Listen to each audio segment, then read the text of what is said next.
Salut les chimistes, j'espère que vous allez bien. Je continue la playlist sur les solutions aqueuses. Donc là, on reste dans la préparation de solutions, mais hop, on monte encore un cran au-dessus. Oublie pas, si tu n'as pas fait la question 1, il faut d'abord aller voir cette vidéo-là. N'oubliez pas, je le redis, mais dans toutes les vidéos, il faut chercher les exercices avant. Un exercice dont on regarde la correction sans l'avoir cherché, c'est un exercice gâché. Parce qu'après, vous avez un biais, vous avez déjà vu la correction.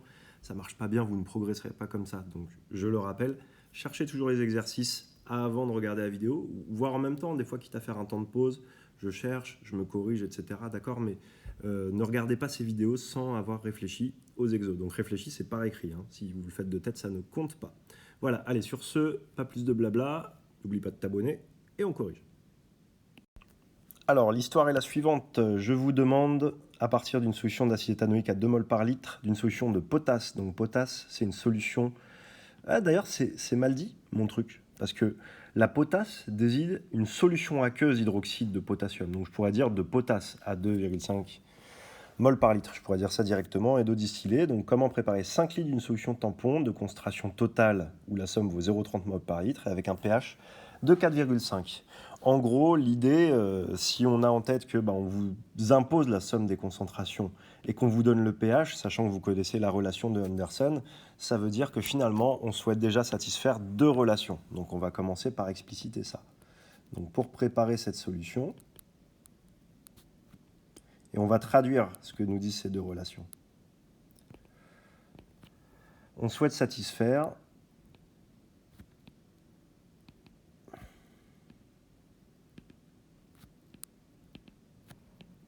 les deux relations. À la première, je vais juste recopier celle qui est donnée dans l'énoncé, à savoir que la somme des concentrations en acide éthanoïque et en éthanoate est égale à 0,3 mol par litre, 30 mol par litre. Et la deuxième, c'est la relation de Anderson, pH égale pKa plus le log du rapport de la concentration en base et en acide. Dans cette relation d'Anderson, je pense que vous êtes d'accord, vous voyez bien que le pKa, il est donné, d'accord? Et puis le pH, il est donné aussi, puisqu'on sait qu'on veut une solution de pH 4,5. Donc finalement, ça veut dire que là, j'ai une équation à deux inconnus, une autre équation avec les deux mêmes inconnus, donc j'ai un système de deux équations à deux inconnus que je peux résoudre facilement. D'ailleurs, pour qu'on le voit bien, je vais mieux expliciter celle-ci en disant que le rapport des concentrations CH3CO- sur CH3COH, c'est 10 puissance pH moins pKa. Donc si je le fais numériquement, en fait, ça va me donner 10 puissance moins 0,3. Okay. Et donc là, on va résoudre ce système et on va voir qu'on reformule du coup l'énoncé. On va dire la solution revient à avoir tel jeu de concentration en acide et en base conjuguée. Donc on y va, ça veut dire que si là je prends CH3CO-, je l'exprime avec CH3COH fois 10 puissance moins 0,3 et je réinjecte dans cette équation, alors je peux calculer directement que la concentration en CH3COH, ça va me donner 0,3, 0,30 si je reprends la valeur au-dessus, divisé par 1 plus 10 puissance moins 0,3. Si vous avez besoin de le refaire, vous mettez pause et vous détaillez la ligne de calcul, mais encore une fois, je considère que vous avez déjà cherché. Et puis voilà, après, je fais l'application numérique. Et quand je fais l'application numérique, je vais trouver une concentration en CH3COH qui vaut 0,20 mol par litre. Et donc, comme le total vaut 0,30 mol par litre, je trouve que la base, c'est 0,30 moins 0,20. Donc forcément, ça veut dire que CH3CO-, c'est 0,10 mol par litre. Donc là, déjà, je suis pas mal avancé quand j'ai ça. Car maintenant, j'ai obtenu, ça c'est les concentrations que je souhaite avoir dans la solution tampon. Mais attention, c'est les concentrations à l'arrivée. Maintenant, comme je peux préparer ma solution à partir d'acide acétique et de potasse, donc d'hydroxyde de potassium, eh bien, l'idée, c'est que, si vous voulez, ces ions-là, CH3CO- vont être obtenus par réaction entre CH3COH et HO-. Donc là, on va devoir regarder cette réaction et faire un bilan de matière très proprement. Donc ça, on va bien l'expliciter. Donc en fait, les ions CH3CO-, ils sont obtenus par réaction entre CH3COH et HO-, selon la réaction que je vous écris ici, donc qui va s'écrire comme ceci, CH3COH aqueux plus HO- aqueux, qui va donner CH3COH aqueux plus H2O liquide. Et donc là, on va être parti pour faire un tableau d'avancement parce que il va falloir calculer ça avec la condition d'équilibre. Mais vous allez voir, il y a une autre subtilité derrière.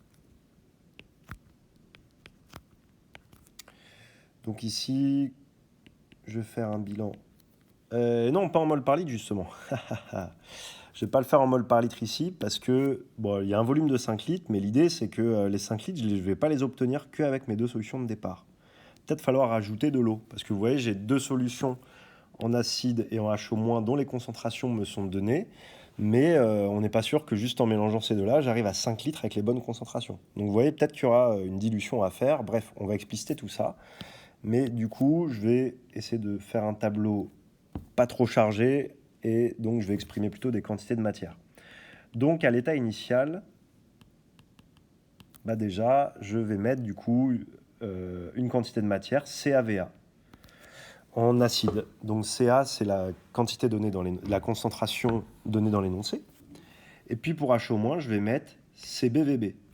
D'accord. Et on part initialement, on n'a pas de... pardon, j'ai fait une erreur, je viens de me rendre compte. C'est CH3CO- ici. Pardon. Ouf.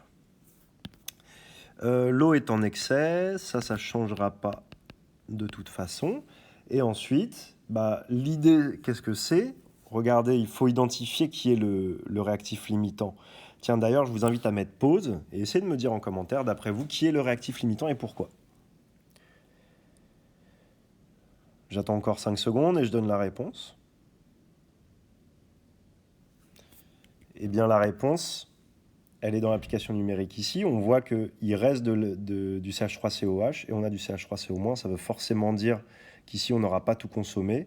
Et comme cette réaction est quantitative, parce que si vous avez bien fait votre travail de faire un diagramme de prédominance et de calculer la constante, alors c'est vrai que je ne l'ai pas encore fait, mais hop, pardon, je refais ça bien. La constante d'équilibre, ici, elle vaut simplement Ka sur Ke, donc ce qui fait 10 puissance 14 moins 4,8, ça nous fait du 10 puissance 9,2. Donc on voit qu'on a une réaction qui est quantitative. Hein. Ça, c'est important de le préciser. J'aurais peut-être dû le dire plus tôt. Donc elle est quantitative et pour autant il reste de l'acide éthanoïque, donc ça veut dire que notre réactif limitant sera HO-. Ok. Si bien que pour mon tableau, eh bien, je peux considérer qu'ici c'est 0 et donc l'avancement vaut CbVb. Donc ici je vais avoir CaVa moins CbVb et ici je vais avoir CbVb. Voilà, j'espère que ça va pour vous. Et donc, une fois qu'on a écrit ça, déjà, on est bien avancé, mais il nous faut encore expliciter quelque chose, c'est-à-dire que le volume total, vous voyez, pour passer de ces relations-là que j'ai dans le tableau à ces relations-là, parce que finalement, cette concentration en CH3COH, bah, c'est ce qu'il y a dans le tableau divisé par le volume de la solution, et bah, il faut que j'exprime le volume total de la solution. Et vous allez voir après, ça va aller tout seul. Donc, on y va. Le volume total de la solution,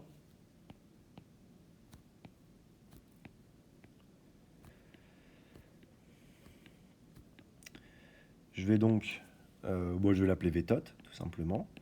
Bah, ça va être la somme des volumes des deux solutions. Et puis, bah, si jamais j'arrive pas à 5 litres, il faudra rajouter un volume d'eau que je vais appeler VH2O, tout simplement.